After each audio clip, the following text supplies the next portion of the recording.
Alright, hi guys, my name is Keegan Hayes, Program Manager for Entrepreneurship at Center for Economic Growth.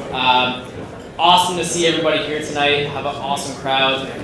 There's still some seats upstairs, by the way, if you guys are getting crowded up here. So just real quick, I just wanted to tell you a little bit about CEG. So CEG works on a lot of entrepreneurship programming around here. We have actually a Venture B Plan series that's scheduled for November 19th, which actually one of the companies up here speaking tonight will be at. It's more of an investor pitch, so we're welcoming you to check it out. CEG works with tech companies, manufacturing companies, startups, entrepreneurs, the whole 9 yards. So if you ever have a question about the entrepreneurship ecosystem up here, let us know. But with that said, I just want to welcome you guys here to Startup Tech Valley. Have a great time tonight, and I'm going to bring on Esther Vargas next year. Where'd she go? There she is. So Esther Vargas is coming up, talk a little bit about our chat, and have a great night, guys. Take care. Good evening, everyone. Thank you for being here. So, who is here for the first time tonight? Who was at a Startup Tech Valley?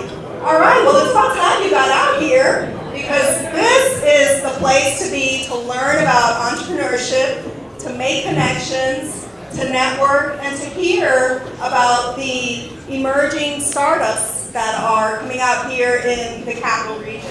So, thank you for being here. I'd like to introduce our sponsor for tonight, Stephen LaPointe, the President of Business Development for Rapid Application Developers, LLC. Stephen, please come on up. This is a really good event. Our company's been sponsoring Jason and Matt and Kelly for the last 2 years. I think if you guys are interested in getting business going, you want to network out, this is the place to really be. There's a lot of activity going on. The students, RPI, SUNY, starting to get the news out there. If you guys are looking for internships, I would really suggest you keep getting plugged in here. There's a lot of activity going on in the Troy area. And I want to just welcome you, and our company is proud to sponsor this event. Thank you. Thank you very much, Stephen. Let's give a hand for our sponsor for the night, Rapid Application Developers.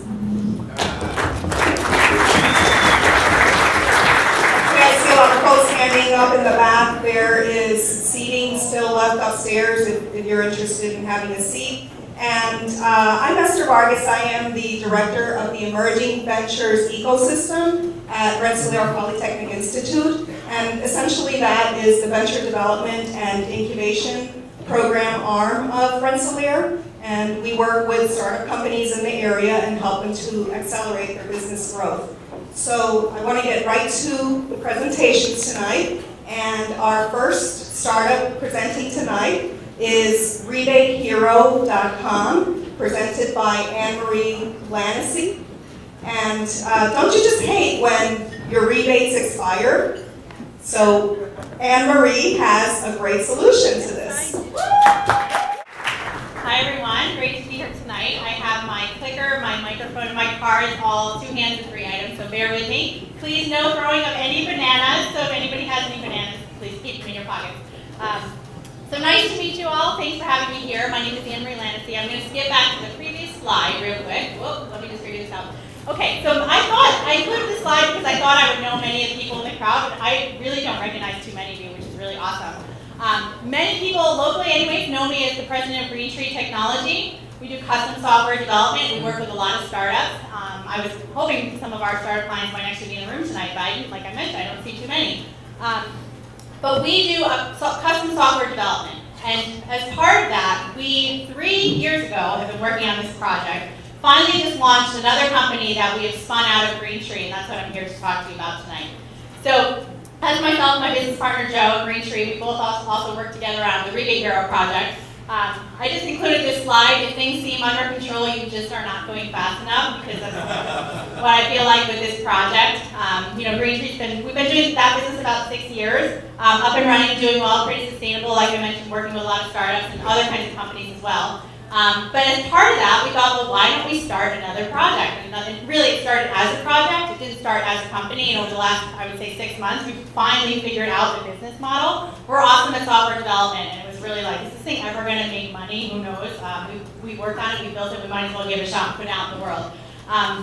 So anyways, the way the project got started was because we have a Ruby on Rails custom software development shop, located here in Troy, by the way. And we were having a hard time recruiting Ruby on Rails developers. So we decided, well, we're going to train developers. We have tons of bright students from RPI and other local colleges, lots of software engineering and computer science talent, not a ton with Ruby on Rails experience. So we came up with a concept. The concept was, for me anyways, a light bulb moment when it went off in my head that there's tons and tons of stuff out on the web in regards to coupons, almost nothing in regard to mail-in rebates. So my brainy idea, brilliant, as I'm sure you all are going to say tonight, we're going to bring mail-in rebates into the internet age, and that's what we set out to do. So how many in the room tonight have actually taken advantage of a mail-in rebate in, say, the last, 6 months? Oh my God, half the room. How many people have forgotten to mail in that rebate? Oh wow, all my favorite people, because you're all hopefully going to love our site. So what people basically forget to save money with rebates. They take advantage, they buy items, and then they forget to submit them, as was just proven. So the opportunity in the market that I saw was that a third of all computer products are sold with rebates, 50% of retailers, 48% of manufacturers have items for sale on rebate, 20% of all electronics are sold with rebates. In 2010, 350 million rebates offered with $8 billion returned to customers, not to mention the amount of money that people forgot to mail in. Pretty big opportunity. So we set out to basically solve that problem, and we launched it, like I mentioned, just a couple months ago. So the application is called Rebate Hero. I'll skip ahead to a couple slides.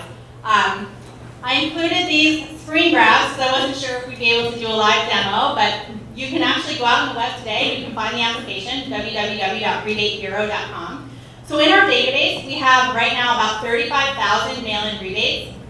Before the application, and again, this is not rocket science, but no one had built anything that really solved the problem for how do you find a mail-in rebate? What kind of items are for sale with rebate? How do you actually track an item when you take advantage of it? That's the other problem with mail-in rebates. People forget to submit them, as we talked about. So as part of our application, you sign up and become a member. You can keep track of the rebates that you purchased, all the way through by us sending you reminders that it's time to submit your rebate, and then help you keep track of how much savings. So this is our home page, probably a couple of weeks ago. We have a lot of electronics, lots of appliances, tons and tons of that kind of stuff, lots of consumer packaged goods items as well. And this is a rebate details page. So the way it works, you can get the form right here on our website. So in addition to having the 35,000 items, we have 35,000 mail-in rebate forms. And that's continuing to grow. That grows on a daily basis, actually. And you can click in and you can go through and you can buy the item. For example, this KitchenAid, I think you can go buy it at Macy's or Bed Bath & Beyond or any other retailer that has it. And we walk you through that process. So we also think there's tons of room for innovation. This is in beta right now. We're doing some user testing. We've had, I think, about 25,000 users so far since we launched. We have about 6,000 Facebook followers, and if anybody's sort of tied into the coupon space, which I'll be honest, I was not. Somebody here was, which is good. There's a built-in audience for this. Lots and lots and lots of people are trying to save money. So we're starting to put together our strategy and how to really go out and acquire some more users. And we're going to launch our alpha probably to start in 2014. So I think that's it. Any questions? Applause. Are you doing anything with like the debit card kind of rebate, where the rebate comes, they took you $100 from Verizon, you never know how much you got left or not? Yeah, some of the items on our site do have rebates with debit card kinds of items. Yeah. We're not a processor. Maybe someday we could be helping process. Today we're not doing that. Tracking your We're just tracking people who self-track on the site. Yeah. Yep. Yep. Mark. Emery, how do you make money? Okay. You want me to tell you the big, dark, dirty secret? Yeah, what's in the sauce? Okay. Well, it took me a while to figure this one out. I really don't know if I want to tell you all this. It's such a compelling idea. Actually, it's not. It's a technique that's being done all over the web right now. If you're familiar with the affiliate marketing model, so people come to our site because we're basically a publisher. We're a content publisher. Our content is unique to the rebate. So we have a whole ton of rebate content that we've not found anywhere else in the world that has this kind of content. People come to us. And then we send them to places like drugstore.com or Macy's or Bed Bath & Beyond or Best Buy or Home Depot or wherever. When people make a purchase, we get paid a percentage of that purchase price. So that's the base model. There's several other models that are on top of that once we start to gain volume. Yep. Is there also Yes. Can we expect a mobile app as well for this? Yeah, we actually are already developing a iPhone app, a native iPhone app, and a native Android app. Another trainer that we use for our other company, we wanted to obviously have our staff learn how to do mobile app development, so we did that on this application. So we, I think we're probably set to launch that at the start of next year. So we already have the basic part functionality, we just haven't rolled it out yet. Christine. Do you have functionality that shows you the lowest price from several different retailers and then you choose? We're in the process of integrating. We just put in there's a lot of, I guess we'll call them platforms, if you can hear me, that do solve a lot of those kinds of problems. So we have just implemented on the site a third-party application that allows us to do comparative shopping. And that's not fully rolled out yet, but we're in the process of doing that. So there's and there's a few other things, like Amazon has a tool where we can access their API for all their product lookup and that kind of stuff. So we're moving in the direction of maybe just working with Amazon or maybe working with, like I mentioned, all the other retailers. So that's some of the stuff we're working on. Yeah. Okay, so next up, we have an easy method to build an effortless wardrobe for the fashion-conscious and fashion-challenged male. So let's hear it for Sam Gonzalez of Cinch Menswear. Hi, how's it going? My name is Sam Gonzalez. I am the founder of Cinch Menswear. It's a pretty simple concept. We are a men's styling service. We designed this out of my daily frustrations of looking at my wardrobe and not really having much to wear and having the same pair of jeans I had since high school. So I kind of got tired of having the same t-shirt with stains all over it. And I started looking up men's clothing subscriptions. I really couldn't find many. Some were very high-end. Trunk Club was one of the most popular ones out there. So I decided to create a service where it's pretty simple. You go on our website, you take a styling questionnaire. We'll ask you where do you shop, what do you like to wear, what's your style, what's your budget. Then we get all your size, and then we capture your credit card. There's no fees, we don't charge up front. We use Stripe as a payment infrastructure online.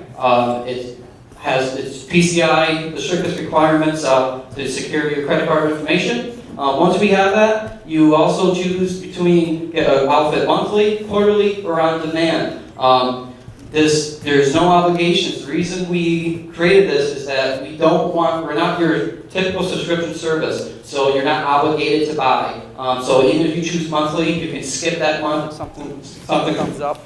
And if you can't buy for whatever reason, you're not obligated to.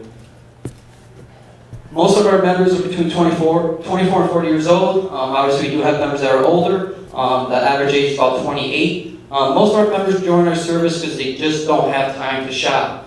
We also have members who join out in the Midwest just because they don't have the stores by them. One member said, I only have a Kohl's by me.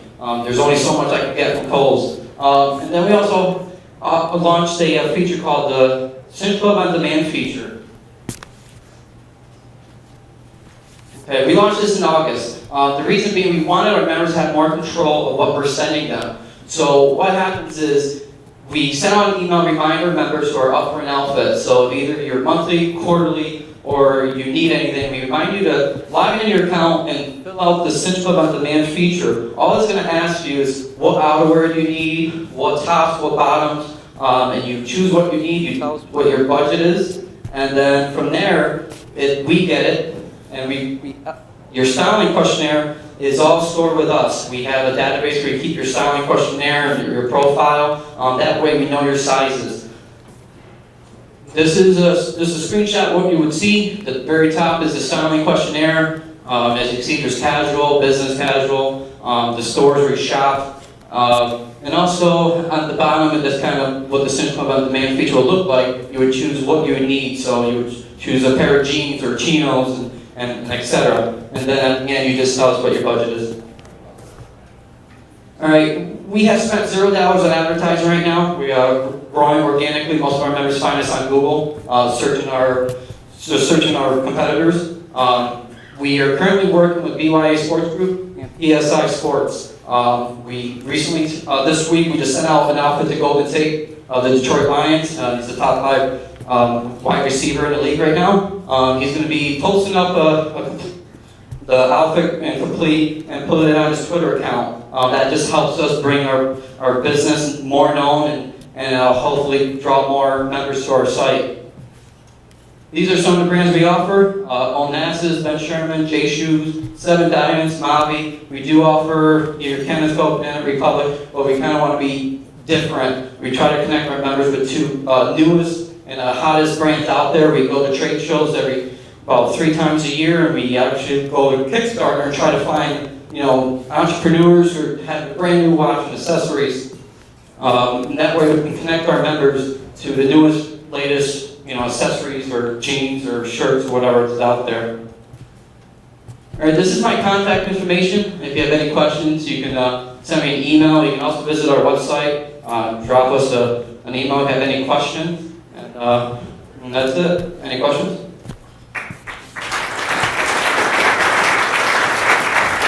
If you have a question, you could speak into the microphone. Just raise your hand so it can get to you so that it can be captured in the video, please. Yeah, what is your revenue model?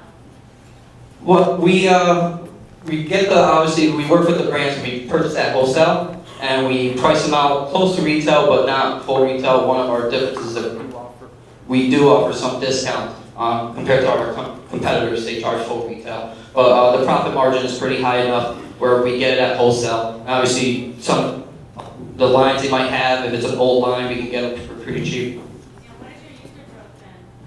Well, we haven't advertised whatsoever, but in the last 3 months, we've had about 80 people sign up. 80 people sign up and just find us through social media, and we work on search engine optimization a lot. So we're now ranking in the first page of Google, and that's where we're getting a lot of people. And we're just trying to grow organically right now, where we haven't reached out to investors or anything. We're really trying to grow it more locally right now, because the majority of our members are from all over the country. So we'd like to get more membership in the capital region.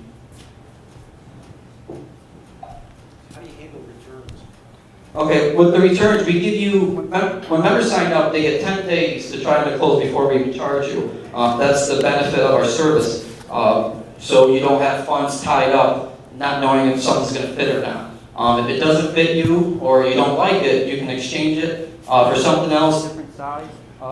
You can exchange for a different size, or a complete different item. And we pay for shipping both ways. Where you do pay for shipping, and we're really straight up with our members, is that just ask for the amount of clothes you want. So don't ask for 3 pairs of pants, 3 pairs of shirts, and plan on just keeping 1 shirt. Because now when you return those items, you're going to be paying for the shipping costs for the return. We offer free shipping as long as you're exchanging it for something completely different, which is fine, or a different size. But members have 10 days to figure out if they want to keep it or not, and we won't charge them until then. What do you do with returns? We just keep it as inventory. All returns have to have an unused, unworn condition. Tags must be attached. If they're in used condition or worn condition, we charge them for the outfit and we ship it back to them. We have some like brand new condition, so they can't just wear it and decide, oh, I don't want this. It doesn't work like that. Do you carry your own inventory? Yes, we do carry our own inventory. We carry inventory, and we also order as needed to. But we have had some inventory in our thing just because we want the turnaround to be quick. So if someone signs up, they need an outfit by next week, we want to make sure we get it to them. So we do inventory, but what's nice about this is that we know everyone's sizes and everything of our memberships, and we can also determine how much we need of each item, or what size, or this person needs this or this. But yes, we do carry inventory.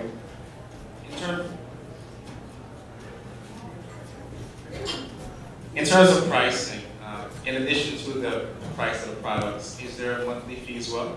No monthly fees. We charge no monthly fees. You only get paid for what you keep.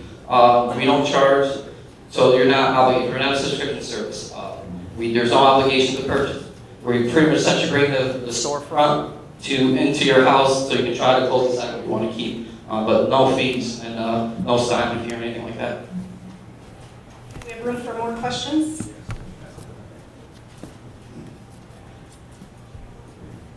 What's your best selling items, and do you have a package, or you're showing pictures of things together? Are they always packaged? Yes, if you go over there, we have a little bit of presentation how you can expect them to come in. It comes in our custom box. We tie it off with a handwritten note. And some of our best items, I would say, there's probably like 7 Diamonds. Ben Sherman's a very popular brand. And I would say those are probably our best sellers. And to be quite honest, we don't get many returns. If we do get a return, it's not because they don't like the item, it's because they need a different size. Is that shoes, pants, clothes, shirt, what is it? But we can do it all. It depends what you're looking for. What category is the best seller? Top and bottom. So someone who joins normally wants a top and bottom. That's what the majority of our members get, and that's what they request. And some might want shoes with it, some might want belt, but the majority at least gets a top and bottom. More questions? Over here. Hi, how are you going to handle inventory handling and distribution as you go?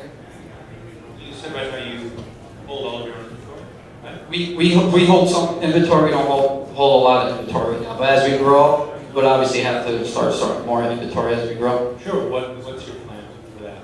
How are you going to warehousing and outsource your distribution? We're not, as right now, we're not looking to do that, but if anything, we're just looking to increase our work staff. Not looking to outsource it right now to a fulfillment center or anything like that, because the way we want to present it, we want a customized feel, personalized feel to it. So when you ship it out that way, it doesn't have that customized feel to it anymore. But obviously that might be something in the future if we wanted to scale it. But as of right now, we just wanted to do it organically.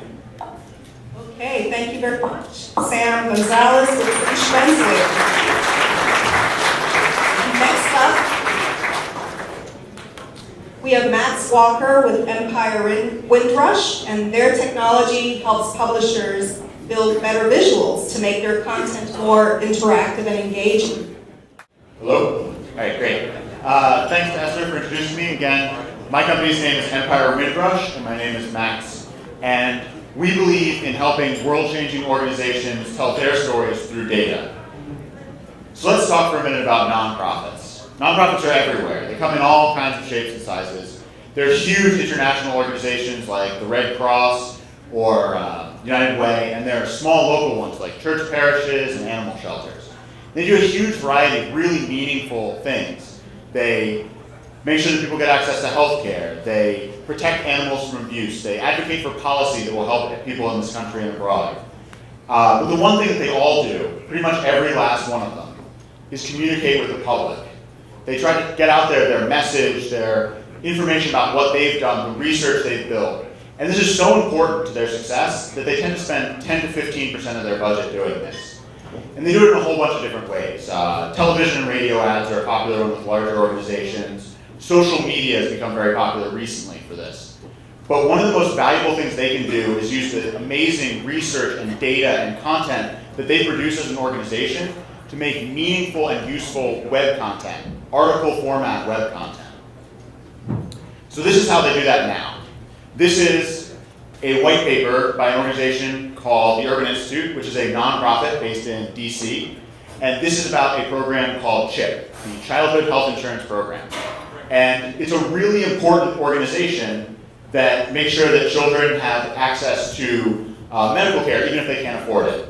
And so this is this great research they've done about, is this program effective?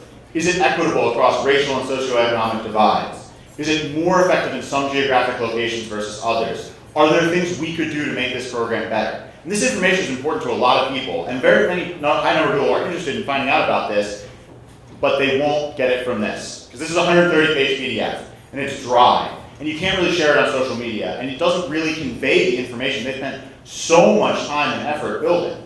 So what we want to do is help them tell a better story. So we've built a software as a service platform to build content that looks more like this. This takes a lot of the same information, the amazing data and research that they've put together, and it shows it off in a modern web format.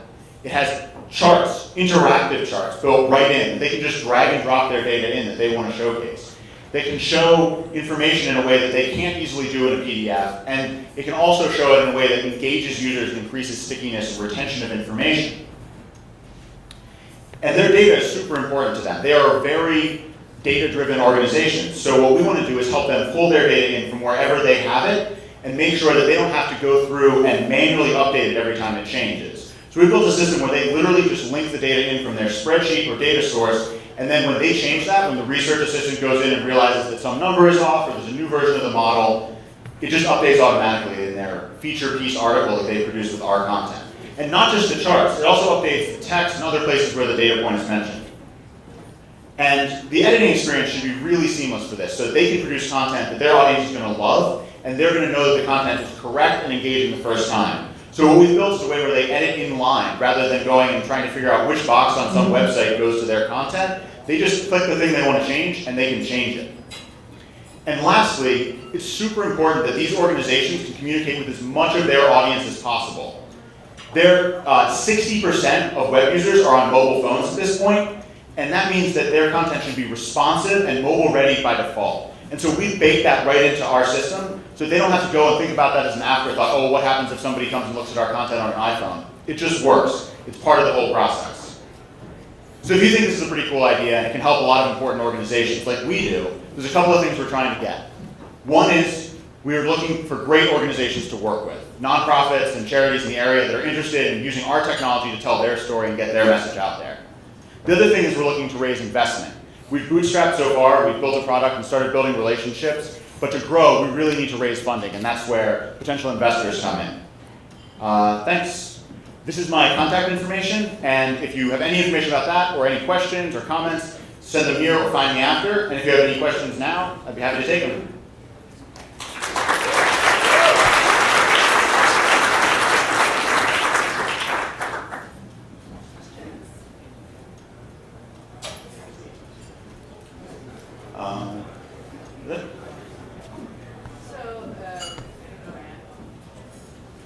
I can hear you. You can just say it and I'll repeat the question. Yeah, okay.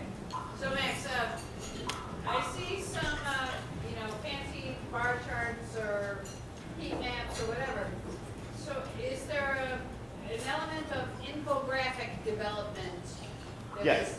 Yeah. So the question is, do we support infographics so they can be integrated in? So our sort of understanding of this, and this may evolve as we deal with these nonprofits, but the reason infographics have gotten so popular is because they're relatively easy to produce and they're shareable, and we want to take the full power of data visualization, the whole gamut, and make that as easy to develop and as shareable. We think that static images that represent a whole bunch of graphs glued together isn't the only way to show this, and it's good for some markets, but it's not good for every one of them.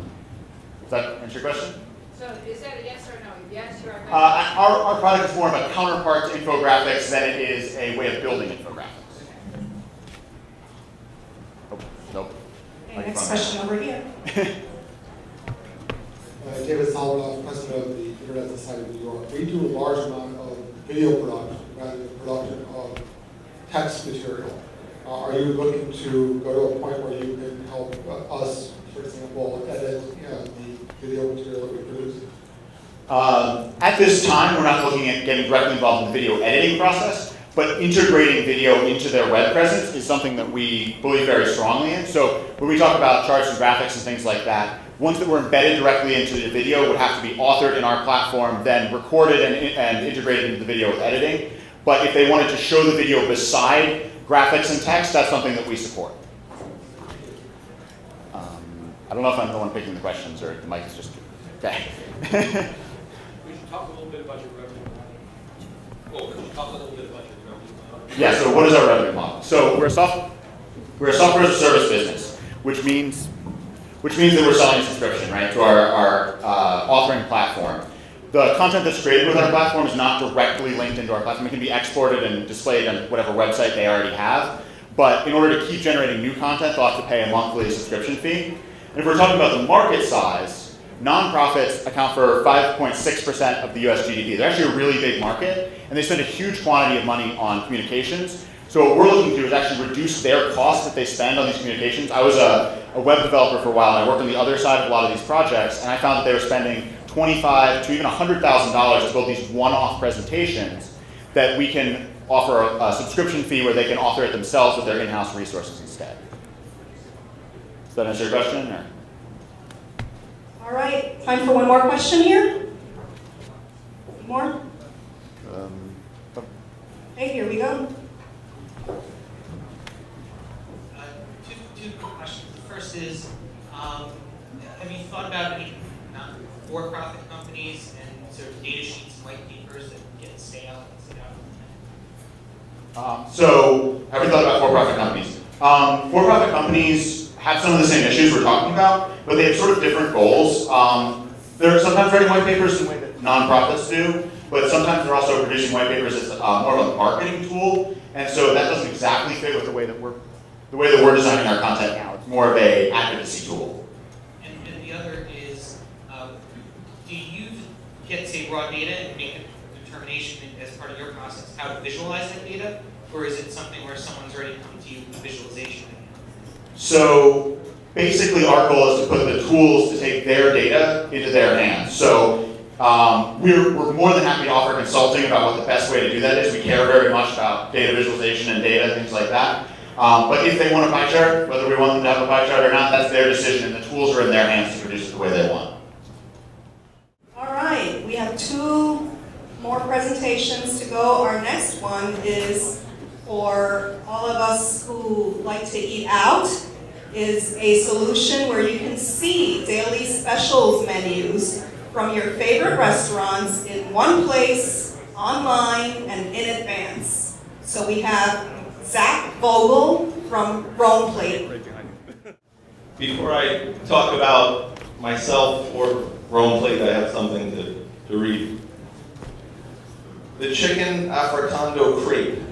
Chicken breast, baby peas, cauliflower, scallions, coconut milk, and red pepper flakes in a delectable peanut sauce. Ravenous crepes in Saratoga. Catch of the day. Chipotle glazed grilled salmon, chorizo, Cajun hash, avocado, and black bean pico, and creme fraiche.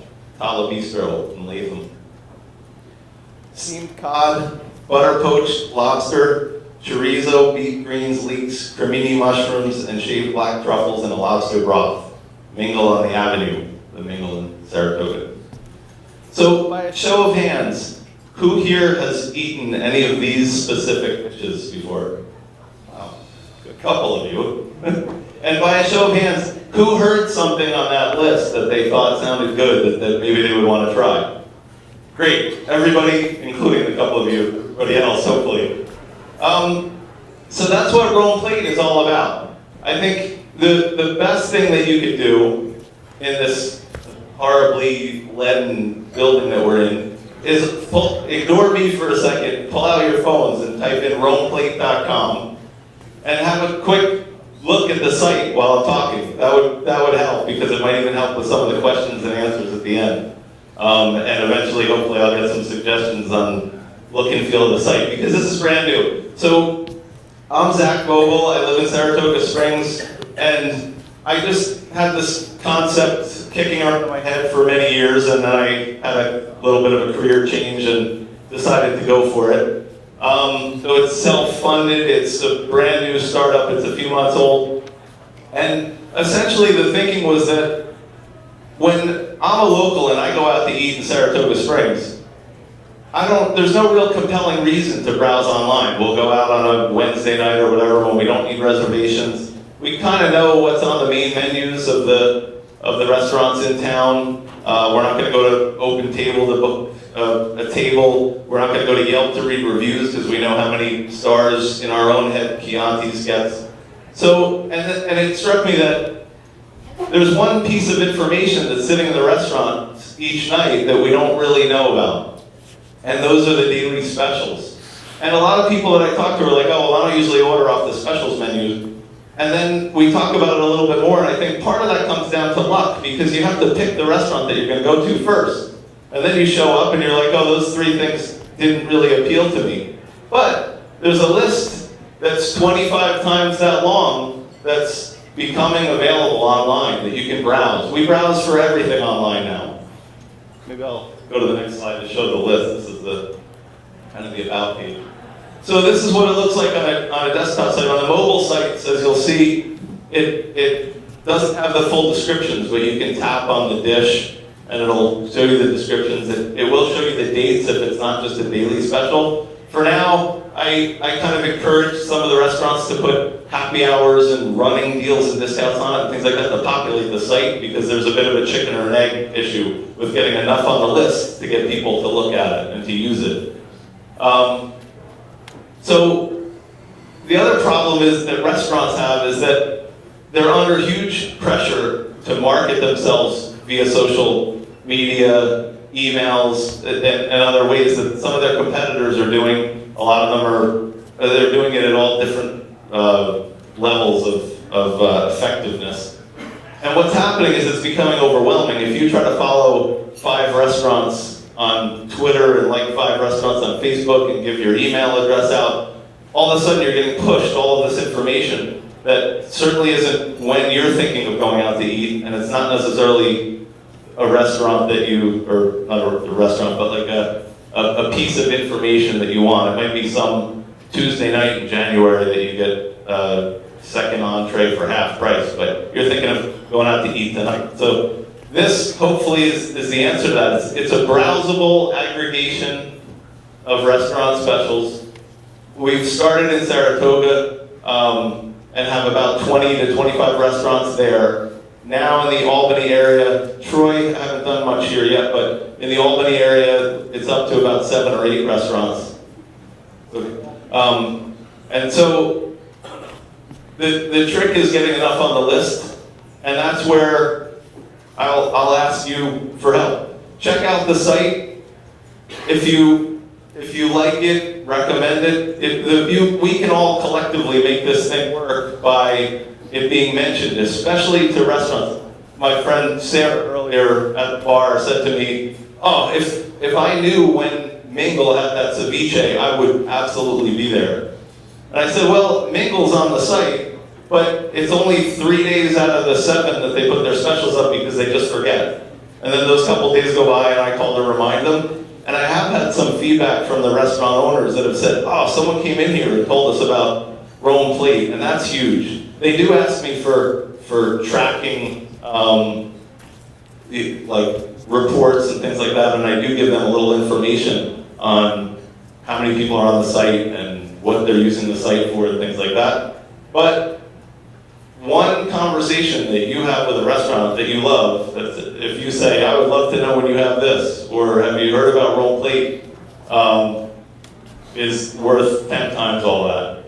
So that's really it. It's a self-funded, tiny little startup, just a few months old, but it's starting to catch on reasonably well, and the challenge now is just to spread the word. And the other thing I'll do is I'll leave a big stack of cards so that you can all grab one on the way out, and that's another way to remember to check out the site when you're thinking of going out to eat. One of the challenges with this is that it's a bit of a last minute thing sometimes, where at some restaurants the daily special is just posted at 4:30 right at the end of the day or whatever, so you kind of have to check the site last minute, but please do. And that's it. Any questions?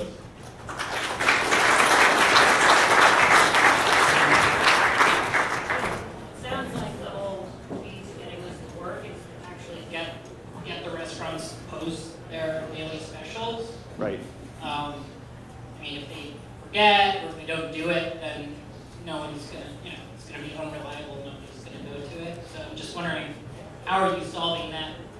Right. Well, the great thing about this is I've never been in sales, and this has been so easy to sell. When I talk to the restaurants, about 7 or 8 out of 10 of them love the idea within minutes. Usually you get that, I know I don't really have time, and then usually 20 minutes later we're talking about it. Sometimes I'm setting them up at the end. So it's actually been, they love the idea. I am personally going around and reminding them all the time, calling them, emailing them, and things like that. But again, it's so new that a lot of them it's habit forming, and they're gradually getting into those habits. And finally, I'm just trying to cast the net as widely as I can. So if I have 50 restaurants on and only 20 of them are submitting specials, it's still a pretty healthy, full list diners to look at. Other?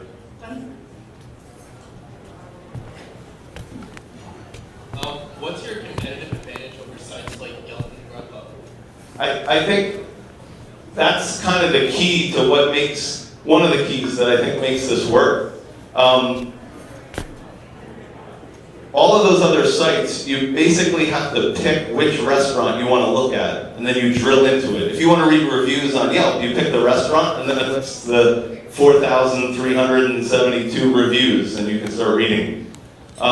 This keeps it at a browsable level. I think the key to this, in this industry, is that there's not really a browsability of restaurants. You can browse them for phone numbers. You can browse them for other things. Full menus that's way too much information to try to browse. So that's why I felt like there was an idea here to be able to keep you at the browsable restaurant by restaurant level, and then decide what you're in the mood for. If something jumps out at you, or you can put something into the search field and say, you know, I'm looking for a bisque today. Today, two people there was a carrot ginger bisque and a pumpkin bisque that were out there when I put bisque into the search field. So there are a couple different ways to search this, but it's I think, the only, especially if you're a local dining out in your local area, it's really the only truly browsable experience that you can get with the restaurants. Are you able to make reservations at the restaurant through this? And have you considered linking this to the table? I think that's pretty premature for me to consider linking it with Open Table, but given that it's, you know, we're just starting out in Saratoga, and you cannot make reservations. This also serves as a restaurant directory, and the phone numbers are there. And especially if you're looking at it on your phone, you can click the phone number and call them. But you can't make reservations. No reservations on it yet. All right, great. So now we all have new alternatives for dinner and lunch. So thank you for that. And our last but not least presentation of the evening is Post Designwear. We have Glenn Rockwell and Mark Olivier, who have a fresh new approach to the sunglass frames industry, making frames from exotic hardwoods. Good evening, everyone. My name is Glenn Rockwell, and tonight I'm here with my co-founder, Mark Olivier, and we're proud to present our sunglass startup, Coast Designwear. So Coast Designwear is a sunglass company unlike any other. We make sunglasses from exotic hardwoods. And what we do is we bring individuality of style to our eyewear. So one thing that we really noticed from talking with a lot of customers is that there's a distinct customer base that wants a product that sets their style apart and allows them to show individuality. So that's what we do at Coast. So our glasses are made of exotic hardwoods such as cedarwood, bamboo, and wenge.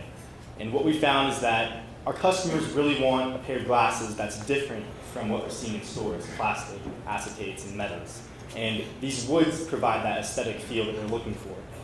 And we're trying to make a product that's both high-end in quality and different from what's already out there.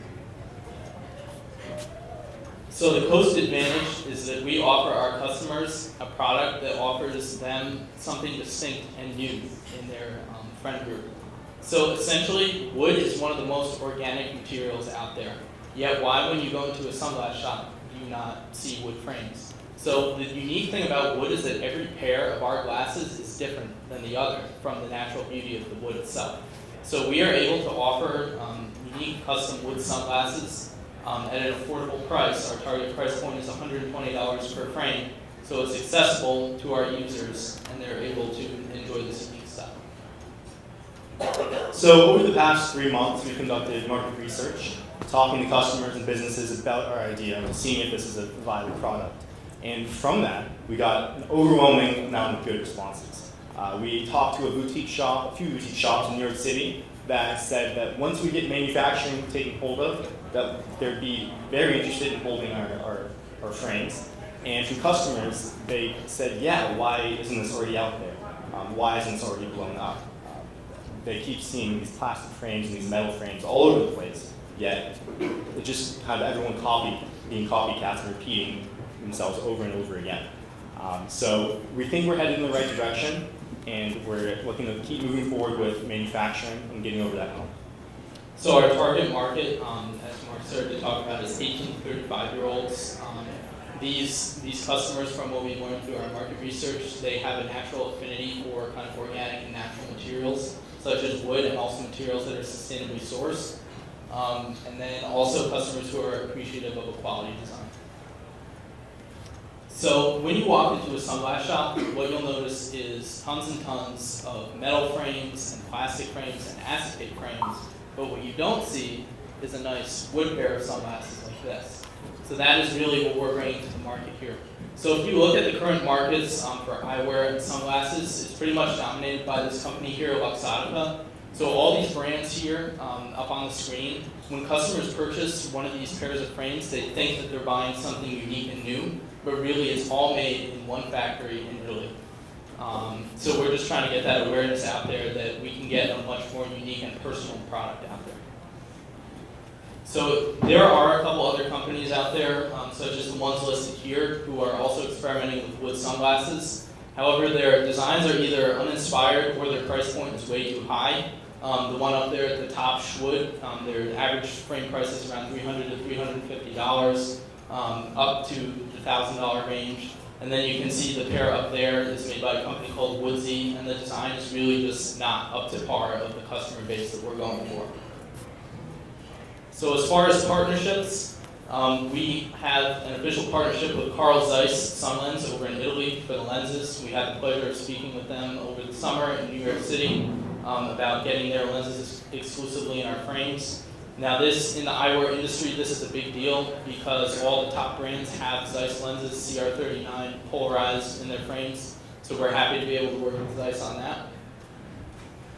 We're also in talks with boutique shops in New York City, such as the Silver Lining right here in the heart of Soho. This is the premier sunglass boutique in New York City, and they have told us that once we get some frames, manufactured, that we can bring them in and they will give us shelf space for those frames to see how they sell. And then we're looking to partner with Rochester Optical, who will take those Zeiss lenses to us and cut them down to each frame individually to assure the right fit. They also make the lenses and frames for Google Glass, so they're a great company. So we're excited about that. The eyewear industry is about a $100 billion value market. And it's dominated, like Glenn said earlier, by Luxottica and Severino, which are both Italian giants. And what we're trying to do is break that sort of bubble and expose the world to that they're buying these brands that are just the same pair of glasses with these different logos placed on them, essentially. And that there's this other product segment, wood glasses, that hasn't been breaking through yet. And that we want to be able to kind of introduce that to the world and create a product that we feel that customers are looking for. So to conclude, at this point, we have several prototypes handmade. We're currently in talks with U.S. contract manufacturers to do a full production run of our products. We have the market research, we have validated our markets, and we're currently looking for a mentor who has experience with fashion startups to kind of help guide us through our scaling up phase. So thank you, and if anyone has any questions, we appreciate it.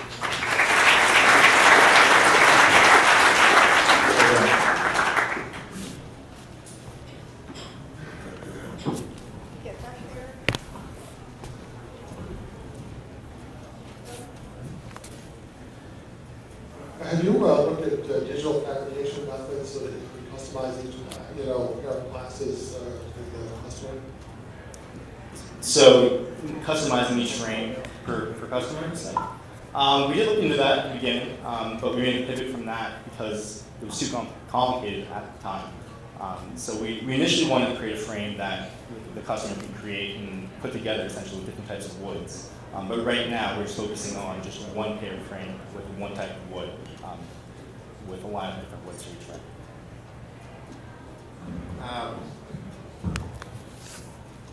I want to say, first of all, I think extremely beautiful product. You guys did a great job. And thank you. The prototypes, you have a customer in the crowd. Two questions I have, and maybe I missed it in the presentation.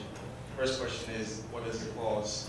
And the second one is there any plans, I don't know how this affects the design at all, for prescription So as I had mentioned, the target price point is $120 per frame. This puts us well within the region of, when someone thinks of buying sunglasses, they typically think of like going out, buying Ray-Ban Wayfarers or something like that. Those are between like $150 to $200. So it puts us competitive to those, still offering a high quality, well-designed product with, profit margins for us, obviously, because there's a lot of markups in the eyewear industry, which we came to find. And then, what was your second question? Sorry. Prescription, yeah. So working with Carl Zeiss is awesome because they have a whole prescription lens department, and it's as simple as just working with Rochester Optical to grind that prescription lens instead of the sunglass lens. So right now, just as far as marketing purposes, we've been talking about sunglasses, but that would be a very seamless transition to RX lenses. Do you think that would affect the design at all, since the prescription is clear while what you currently have is kind of darker?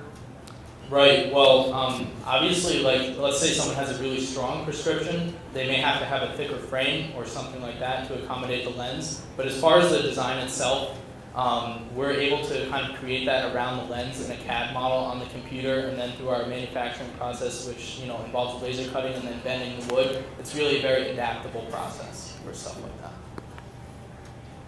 Question right here. Do you guys do some of the design, or you got a design? Yes, I'm a dual major in business and product design here, so at RPI, so I do a lot of the design work. What about a question of durability of wood? Right, so actually our construction method involves laser cutting 3 separate layers of wood and then laminating those together with a gluing and bending process, similar to the way that skateboards are manufactured. So it has the same strength and durability of that. More questions? One right More here. back here, Christine. Oh. Pardon? Pardon? Can you just put the frames on? You have Yeah, a sure.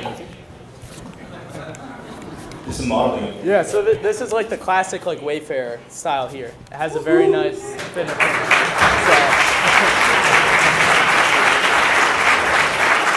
I actually wear these to class most days, and I get a lot of compliments on it. So. One more question back here. Have you thought about doing just regular glasses? Why sunglasses? Right, yeah. So touching on the question from earlier, we have thought about doing prescription lenses. And the transition from doing sunglasses to prescription is really easy based off of our partnership with Zeiss. It's just as easy as grinding. It's the same method for grinding on the lens. The only change would be the alteration in the thickness of the frame, the front frame, which we can do fairly easily. Okay, would you market it in the same way? Yes. A question on sustainability. There are international treaties that control different hardwoods. How are you ensuring that your hardwood is not threatening an endangered forest? So currently the manufacturers and suppliers of wood that we're working with certified sustainable sources, because obviously while we want to maintain the high quality and beauty of our products, we are very conscious of the concerns around sustainability, so we obviously don't want to support any activities that would be unsustainable. So really there are a lot of distributors out there, and we're willing to foot just a little extra cost that it takes to offer a sustainable product. And then also, it wasn't in the presentation, but one of the things that we've considered is kind of a buyback program as far as recycling the used product, so that they're keeping sustainability in mind. Any other questions?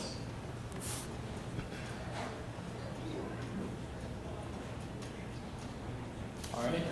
Oh, one more. Just a suggestion. You should be wearing those glasses all the time while you're presenting. Oh yeah. All right. Thank you. All right, we have a few exciting events on the entrepreneurship calendar that we just wanted to give the people involved a minute to talk about, and we'll start with James. Thanks. So everyone, hello. I'm James Spencer, and I work very closely with Esther Vargas and with Jason at Rensselaer Polytechnic Institute to promote innovation and entrepreneurship both on and off campus. And next week we have a really, really special event that we're putting on. It's our 2nd annual Business Opportunities to Success Summit. And so what is that? It's really like Tech Valley, or Startup Tech Valley, in reverse. So here, young entrepreneurs get to tell their story about their business, ask for help with raising capital, bringing on mentors. But BOSS is about actually putting the investors, putting the successful serial entrepreneurs, the accountants, the attorneys, the other kind of advisors on stage. And this year we have 67 confirmed speakers, who will each be talking about different subjects along the pathway of your entrepreneurial journey, starting with the creation of a mindset of entrepreneurship and innovation, leading to the creation of new technologies in the form of patents and new IP and new ideas, how to then vet those ideas and assess them as being viable for a business, and then determining what resources do I need to actually conduct my business, to actually implement my business plan or business model. And then once we've figured out what we need, what do we need to launch? What kind of people, what kind of money, what kind of IP? And then the sixth stage is about management, managing growth. So many of you here are serial entrepreneurs, successful CEOs, and you know that the rules change as you scale and as you grow. And then finally, the last stage, or the last session in our conference, is going to be about prosperity, what to do when you win, how to give back, and how to continue to be a part of cultivating the innovation ecosystem in which you are part of. So this is actually happening next week, actually a week from today, November 12th, from 7 to 7 at the Hilton Garden Inn. And I know many of you are thinking, that have not been to Bosch, are thinking, how do you have 67 people on one stage one day? And last year we had 81 speakers. They all kept on time because we have timing ninjas that basically cut people if they talk too long. So no, that's good. Seriously though, everyone knows that we have one slide and each person presenting gives 3 takeaways. So the notion is, it's not advertising, it's these experts have come together to share their experiences, the important parts of their journey along these 7 stages. So we lay out the framework and put it in perspective so that you can not only hear from those that have been there, done that, but you also get a sense of perspective as to the journey you're about to embark on or that you might be in the middle of yourself. And so it's a networking opportunity for the entrepreneurs who are trying to start their business and grow it. But even more importantly, it's also for you, the serial entrepreneurs, the CEOs that have been successful, a chance to give back and share their insights with those that are on their way. So I hope everyone here, look forward to seeing many of you. I know that there's speakers here. There's also, I see some attendees from last year, and hope that everyone here can make it next week. And I have some cards I'll leave on the front desk out front. But go to BOSS 518, Business Opportunity Success Summit, boss518.com to register. Hope to see you all there. Thank you. Hello. Hi, I'm Kyle from Prenda, and we're hosting a mix and mingle on the 12th, same night as Boss, but it's later in the evening from 5:30 to 8. Wanted to cordially invite all of you to it. We'd love to see you there. This is part of a larger initiative that I've been working on at Aprenda called Aprenda Cares, and this is such an awesome thing. Isn't it great to be here with all of your fellow tech folks in the community, right? Like, being able to promote the community, being able to share ideas. It's a wonderful thing. And this is something that we really care about at Aprenda. Thank you. I'm glad to see the enthusiasm. So we'd love to see you all there. I could give you more info about it, but I'd rather do that after this. So if you want to come to our event, please come talk to me about it. It's going to be a food, drink, and tech talk, and I'll leave it at that. So if you're interested in this community, if you're interested in fostering the startup atmosphere, and if you're interested in taking students and turning them into entrepreneurs, come talk to me. Great. Thanks. Hi, my name is Chris Thompson. I'm a founder of Saratoga Co-working Space up in Saratoga Springs, across from Druthers. So you come out of Druthers, a little buzz, look across the street, we're second story. We started Saratoga Co-working about 6 months ago to kind of give a place for the growing tech scene in Saratoga for entrepreneurs and local people that work remotely, to give them kind of a home to kind of grow the community. As an offshoot of that, we've launched Saratoga Tech Talks. Happens the third Wednesday of each month at Harvey's in Saratoga Springs on Philo Street. And really it's 4 presenters giving a presentation about 5 to 10 minutes on a range of topics from development, product developers, designers, hardware geeks, etc. So really kind of want to spread the word, kind of tell everybody about it. You can find us on meetup.com, Saratoga Tech Talks, or SaratogaTechTalks.com. Thanks. Thank you, Jason, Esther, everyone else who makes this great event possible. It's been a fun event. Hi everyone, I'm Hamad from Page Blank, and I'll talk more about that at next month's event. Today I just want to talk briefly about something new that we're starting at Startup Tech Valley to help startups succeed. How many of you have thought about starting a startup but may not necessarily know where to begin? And how many of you possibly already have startups and looking for trying to bring co-founders on board? So one of the things that you've seen is it's a challenge and struggle to build a company. And we've seen many great presentations over the years. And one thing you may not recognize is that to build a company, it takes a strong team of technical business, and marketing skills. But not every company has those skills on their team. And sometimes it might just be one founder or two, and they're still actively seeking talent to complete their core team to help them further their idea. And this is basically what we're trying to get the two sides together and start a conversation where if you have the talent or the expertise, maybe you've started a business successfully and sold it and you're ready to move on to the next thing. Maybe you have an idea, don't quite know where to go with it. You can go to Startup Tech Valley's website, and we've added a page for co-founder meetings. And you can sign up if you are interested.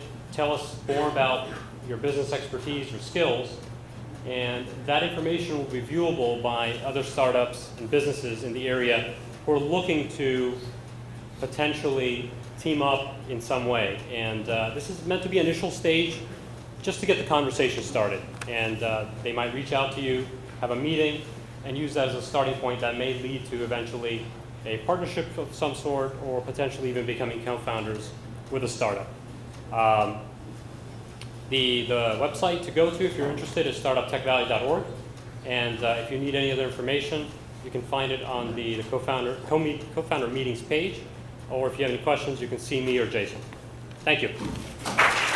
Thank you all again for coming. This was just a great addition to the group of startups that we've seen emerging from here. We put on a really impressive event, I think, up at RPI the other Tuesday, where we had 30 startups present in 2 hours. And I think it really wouldn't have been possible without everybody coming together, everybody kind of referring this to other startups that they know in the community. And so that we're able to really start to build an ecosystem where people from Skidmore, people from Siena, Albany, whatever university, whether you're from the community, we can all build a stronger ecosystem if we do it together. We couldn't do it without our sponsors though, and you might have noticed tonight, if you weren't one of the first 150 people who registered, you might not have got that free beer ticket. Sorry about that, but we are looking for additional sponsors, so if you're really upset about that beer, tell someone you know who might be able to sponsor, and we'll get that kind of full beer, single beer for everybody back. But thank you again for Browns, because they really could not do with it. Let's give a hand for Carrie and everybody.